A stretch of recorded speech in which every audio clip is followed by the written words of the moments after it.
Hello, good morning, नमस्कार। आप सभी का स्वागत है स्पिरिचुअलिटी मैटर्स अध्यात्म की और मेरे चैनल पे। आई होप सब अच्छा कर रहे होंगे अपनी लाइफ में, लाइफ को एंजॉय कर रहे होंगे और the secrets of divine love को अच्छे से जान रहे होंगे। आजकल हम यहीं से सेशंस को ले रहे हैं, बहुत सारा ज्ञान अर्जन कर रहे हैं और ये ज्ञान हमें निश्चित ही लाभ पहुंचा रहा है।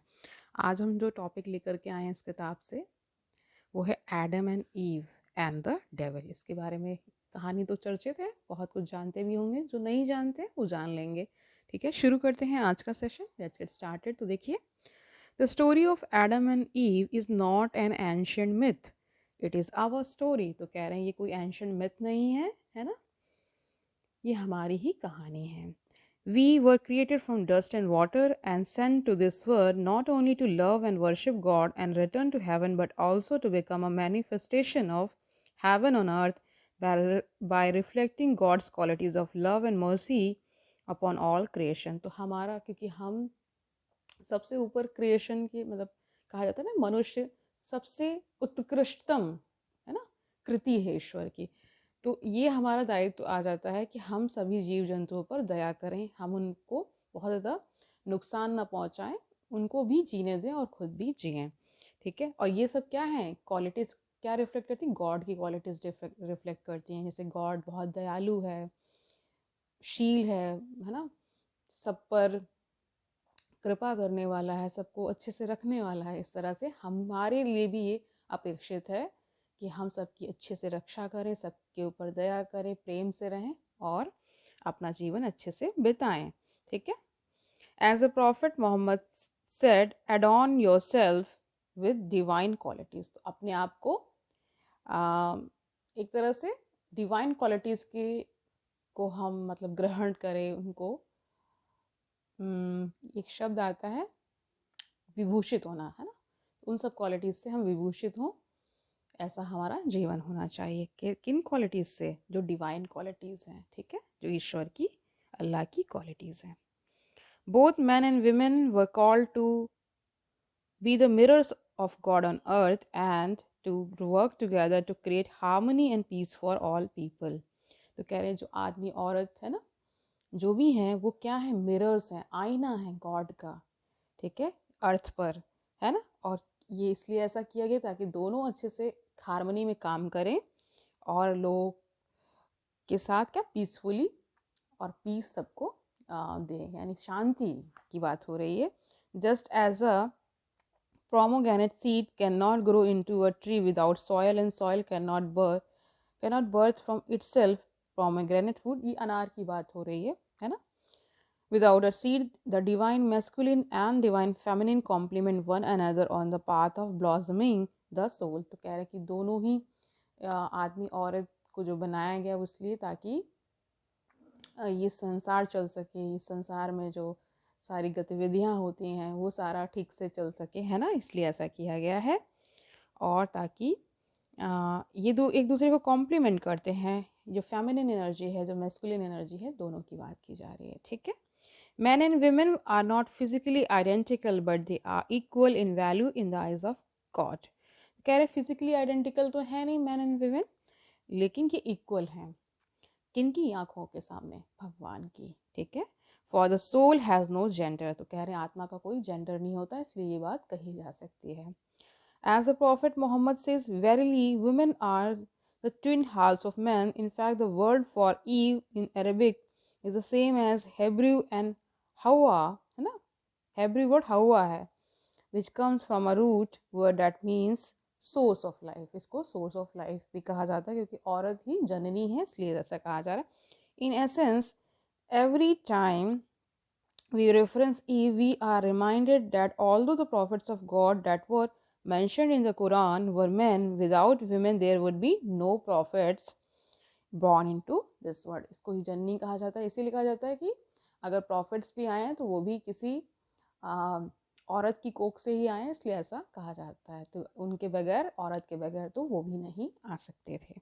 This is why women are seen as the bridges of creation between heaven and earth. इसीलिए women को क्या कहा जाता है, ब्रिज कहा जाता है क्रिएशन का, between heaven and earth. The Quran does not just honor the holiness of both men and women as the chosen representatives of God on earth, but also teaches how to overcome our greatest enemy. तो अब हमारा जो सबसे बड़ा शत्रु क्या है, devil को कह रहे हैं ना, उससे ओवरकम करने के लिए भी बहुत सारे क्या किया गया है, मतलब भगवान ने ही बहुत सारे रास्ते बताए हैं, बहुत सारे टीचिंग्स दिए हैं, जिससे हम बुराई पर, यानी जो इविल है, डेविल है, उस पे हम, उससे हम पार पा सकें, उससे हम ठीक से लड़ पाएँ अगर कभी कोई ऐसी सिचुएशन हो तो, ठीक है। The devil or the Satan in Arabic is called Shaitan, है ना, Shaitan, and may also be referred to as Iblis भी कहा जाता है। The word Iblis is considered to the devil's actual name and originates from a root word that means to give up hope, to despair, to be hopeless। तो hopeless को भी यहाँ पे devil को ही बता रहे हैं, ठीक है, उसी की तरह उसको ले रहे हैं। In essence, Iblis is the one who incites hopelessness, जो आपके अंदर hopelessness, निराशा जो ले आता है ना, by attempting to deceive us into believing that we are bad and unlovable based on our actions. In traditional Islamic theology, Iblis is not seen as fallen angel because angels do not have free will and so they cannot sin or destroy or disobey अल्लाह, ठीक है। तो इसी तरह से कई लोगों को लगता था कि ये क्या है, एंजल हैं, फॉलन एंजल, जो गिर चुके हैं, जो पतित हो चुके हैं, उनकी बात की जा रही है, लेकिन ऐसा है नहीं, क्योंकि उन जो एंजल्स को कहा जाता है वो अल्लाह के इंस्ट्रक्शंस को डिसओबे नहीं कर सकते, उनकी कोई फ्री विल नहीं होती है, ठीक है, इसलिए ऐसा कहा जा रहा है।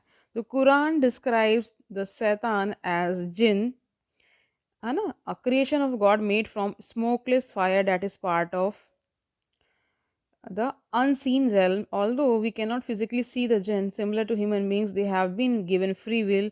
In other words, they are both good and bad jinn. The shaitan is not the opposite of God but a creation of God, whereas some spiritual paths suggest there are separate gods of light and darkness and balance one another. The Quran states that Allah is one, has no equal opposites, and possesses infinite qualities of pure goodness that perfectly complement one another. तो देखिए बहुत सारे इसमें भी मत हैं, बहुत सारे लोग मानते हैं अगर गुड एनर्जी है तो बैड एनर्जी है, लाइट है तो डार्कनेस है, कई लोग कहते हैं ईश्वर ने ही बनाया उस शैतान को या जो भी है ना, अपोजिट है, इस तरह से बहुत सारी चीज़ें हैं ना, लेकिन यहाँ पे जो बताया जा रहा है ऐसा नहीं है, ठीक है, उन अल्लाह को ये वन बताया गया है और इसका कोई अपोजिट नहीं है, ठीक है, इस तरह से इन्होंने बताया है। उसके पास इनफाइनाइट क्वालिटीज़ हैं और जो कि प्योर गुडनेस हैं उनमें, और परफेक्टली एक दूसरे को कॉम्प्लीमेंट करती जितनी भी क्वालिटीज़ हैं, ठीक है।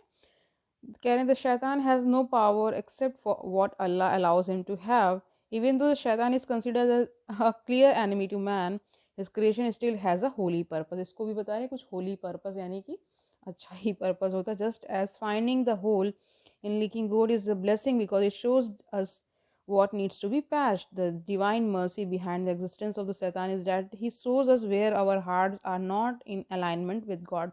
कह रहे हैं ये जो एग्जिस्टेंस है शैतान का, वही ये हमें बताता है, हमें शो करता है कि कहाँ हम नहीं अलाइन हो पाए हैं गॉड के साथ, उनके साथ नहीं चल पाए हैं, उनकी जो कह सकते हैं उनकी जो सेइंग्स हैं गॉड की, अल्लाह की, उन पर हम नहीं चलते हैं, तभी तो हम एक तरह से कहते हैं शैतान हो गए या जैसा कैसे बोलते हैं, ठीक है। In fact, the 20th century spiritual master Sheikh Siddi Muhammad Al Jamal refers to the shaitan as the fire at the gate of the garden because his purpose is to confront and purify our base qualities। एक यहाँ मत ये भी आ जा रहा है कि ये हमारी क्वालिटीज़ को क्या करना चाहते हैं, जो प्यूरीफाई करना चाहिए, जो हम बहुत कभी कभी कलुषित हो जाते हैं, बहुत हमें बहुत ऐसी अच्छी क्वालिटीज़ जो नहीं है वो आ जाती हैं, तो शैतान का काम है एक टेस्ट करना और हमें प्यूरीफाई करना, ठीक है, इस तरह से बता रहे हैं, ठीक है। As the Quran says Satan threatens you with poverty and orders you to immortality, है ना, इमोरलिटी भी कहा जा रहा है ना। इमोरलिटी का मतलब है जो आपके मोरल्स जो होते हैं, कुछ हर इंसान के कुछ ना कुछ वो मोरल्स लेके चलता है, उन्हीं पे वो पूरा अपना जीवन बिताता है, तो इसलिए भी कहा जाता है कि बहुत बहुत जब आप एक संतुलित जीवन जीते हैं, बहुत संयम वाला जीवन जीते हैं, तो इस तरह के आप बहुत सारे मोरल प्रिंसिपल्स बनाते हैं कि आप ये करेंगे और ये नहीं करेंगे, इस तरह से, ठीक है, समझ गए। आगे कह रहे हैं कि the devil did not understand what Allah give to. देखिए इसमें, देखिए छोटी सी स्टोरी मैं बता देती हूँ। इसमें देखिए यहाँ पे बहुत सारा एक्सप्लेन किया हुआ है, लेकिन मेन स्टोरी क्या है कि हम इस धरती पर कैसे एडम और ईव दो होते हैं, और एक एप्पल होता है जैसे फॉरबिडन एप्पल, उसको नहीं खाना, गॉड ने मना किया होता है, और वो खा लेते हैं, इसलिए पृथ्वी पर उनको फेंक दिया जाता है एज अ दंड कि जाओ भोगो जा करके, ठीक है। इस तरह से ये पूरी कहानी है एक तरह, है ना।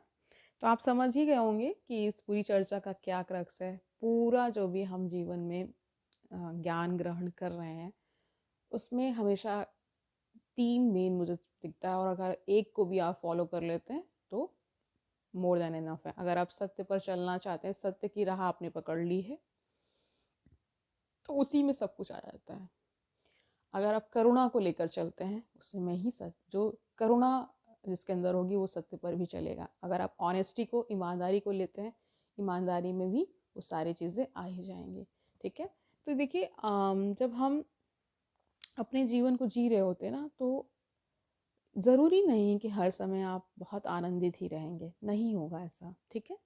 क्योंकि ब्रेन और जो हमारी बॉडी है, हमारी फिजिकल और मेंटल बॉडी है, ये निरंतर किसी न किसी चीज़ को पकड़ती छोड़ती रहती है ना।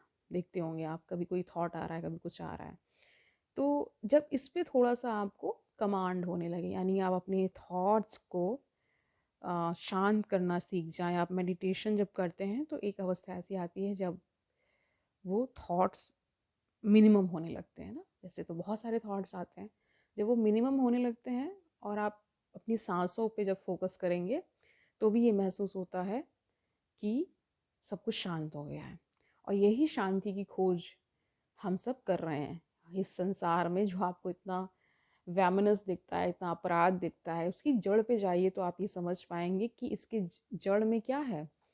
काम, क्रोध, मद, लोभ, है ना। ये जो सारी चीज़ें हैं ना, उसमें भी जो आपका अहंकार है कि मैं सर्वोपरि हूँ, या ये सारी चीज़ें, ये सब छूटती जाएंगी, ठीक है। अगर अध्यात्म की राह पकड़ते हैं तो अध्यात्म पहले कुछ टेस्ट भी लेता है, आपको एक विचलन भी आएगा, आप छोड़ने का भी आएंगे, थोड़ा करने की कोशिश करेंगे, फिर आपके अंदर एक आएगा, अरे छोड़ो, कुछ वही वाला जीवन अच्छा था, यानी सांसारिक जीवन ही अच्छा था। ये होता है क्योंकि हर किसी को नहीं आना होता है, इसलिए ऐसा होता है। जो यहाँ टिक जाता है उसके लिए थोड़ा सा बेटर हो जाता है ना। देखिए मेन जो यहाँ बात समझ में आती है वो ये है कि किसी भी सिद्धांत पर चलना, जैसे कहते हैं ना कि प्यार करना बड़ा आसान है, लेकिन उसे निभाना बहुत मुश्किल है। निभाने के लिए निरंतर और हर रोज़ एक नई तपस्या, एक नई कह सकते हैं एक नया धैर्य आपको चाहिए होता है। तोड़ना तो बहुत आसान है कि आपको गुस्सा आया, आपने मतलब तोड़ दिया रिश्ता, लेकिन निभाना ही तो मुश्किल है, और विरला ही कोई निभा पाता है। इसीलिए कहा भी जाता है कि प्रेम सबके बस की बात नहीं है, ठीक है। उसे निभा पाना बहुत मुश्किल है ना। और जहाँ ये निभ जाए वहाँ समझ लीजिए परमात्मा स्वयं मौजूद है। फिर वहाँ अन्य चीज़ें आपको करने, मतलब आपको कोई उपासना, कोई पूजा पाठ कुछ भी करने की आवश्यकता नहीं पड़ती, अगर आपका जीवन ही इस प्रकार बन जाए। ऐसे लोग कहते हैं धर्म, धर्म देखिए करने की चीज़ नहीं। जैसे ये कर्मकांड जो लोग करते हैं बहुत सारे, उसको वो धर्म समझ लेते हैं, नहीं, उस पर चलना पड़ता है। यानी जो आपने नियम बनाए उस पर चलना पड़ता है। बहुत सारे इसमें कष्ट परेशानियां भी आती हैं, उसको भी पार करना पड़ता है बहुत धैर्य के साथ, है ना। ये सब जब आप कर पाएंगे तभी आप समझिए कि अच्छा जीवन मतलब अगर आप किसी ईश्वर को मानते हैं, सत्ता को मानते हैं, एक हायर एनर्जी को मानते हैं, तो फिर उसके, वो तो सब देख ही रहा है। अगर ये भी मानते हैं तो वो भी मानते होंगे कि वो सब देख रहा है, वो सब आपके एक एक एक्शंस को देखता है, कैलकुलेट, है ना। कोई है चित्रगुप्त कहा जाता है, वो पूरी कैलकुलेशंस रखते हैं कि आपने क्या क्या कर्म किए, फिर हिसाब होता है। बहुत सारे धर्मों में द फाइनल जजमेंट की बात होती है कि एक वो कयामत की रात आएगी जहाँ सारा हिसाब होगा, है ना। तो ये सारी चीज़ें इसलिए भी मुझे लगता है बनाई गई ताकि हम ह्यूमंस के अंदर कुछ ये भी डर रहे कि कुछ ऐसा होगा। उसमें भी बहुत सारे लोग अच्छी राह पर चलते हैं, ठीक है। विविध तरीके हो सकते हैं चलने के, लेकिन जो सबसे उत्तम आप अपने लिए खोज लीजिए, जो भी आपको मार्ग सबसे सही लगता है उस पे चलिए, और जो भी मार्ग आपने खोजा उस पे जब आप चलेंगे तो निश्चित ही अच्छा आपको महसूस भी होगा। आप औरों के लिए एक प्रेरणा बन जाएंगे, स्वयं एक एग्जाम्पल बन जाएंगे कि इन्होंने इस राह को पकड़ा और इस राह पर चले और इनका जीवन ठीक से बीत गया। तो आज के लिए इतना ही रखते हैं। एडम और ईव की कहानी सभी जानते हैं। इसमें जो आज the secrets of divine love में जो बताया गया कि डेविल है, इविल, इविल भी कहा जाता है, डेविल है, एडम और ईव है, कैसे क्या है ना, ये छोटी मोटी बातें ही हमें बहुत सारा ज्ञान दे करके जाती हैं। और एक ज्ञान जो है हमें प्रेरित करता है। जब भी हम डगमगाते हैं, कहीं कहीं कुछ रुकावटें आती हैं, तो हम धैर्य के साथ अपने आप को संभाल पाते हैं, अपने आप को ठीक से रेगुलेट कर पाते हैं। धर्म का काम ये भी है कि आपको वो रेगुलेट करे, आपको सही मार्ग पर चलाए। बहुत सारे लोग अहंकारवश बहुत और अन्य चीज़ें भी कर डालते हैं, तो उसका परिणाम आप देखेंगे, आपने इतिहास पढ़ा होगा तो इतिहास हमें बताता है कि क्या नहीं किया जाना चाहिए और क्या किया जाना चाहिए। जिन्होंने अच्छा किया उन्होंने अच्छा पाया, और जिन्होंने बुरा किया तो फिर अंततः बुरा तो उनके साथ भी होता ही है। कुछ समय के लिए उन्हें ये ज़रूर अहंकार हो सकता है कि मेरे साथ तो कुछ ऐसा होगा नहीं, बट कहते हैं कि उसका जो सिस्टम है वो थोड़ा सा अनोखा है। ठीक है, वो जो करता है, अगर आपको ट्रस्ट है, कंप्लीट ट्रस्ट है उस ईश्वर पर, तो निश्चित ही आपके साथ सब अच्छा ही होगा। अगर नहीं भी होगा तो आपके अंदर वो धैर्य, वो बर्दाश्त करने की क्षमताएं विकसित हो जाती हैं, है ना। जीवन सुख दुख का ही मेल है, उस मेल को जो समझ गया वो पार हो गया, वरना तो आप संसार में देख ही रहे हैं क्या हो रहा है, बहुत ही ज़्यादा अति हो रही है। ठीक है, तो हमें वो सब नहीं करना है। हम निरंतर आपको यही ज्ञान दे रहे हैं, खुद भी उस राह पर चलने का हम प्रयास कर रहे हैं।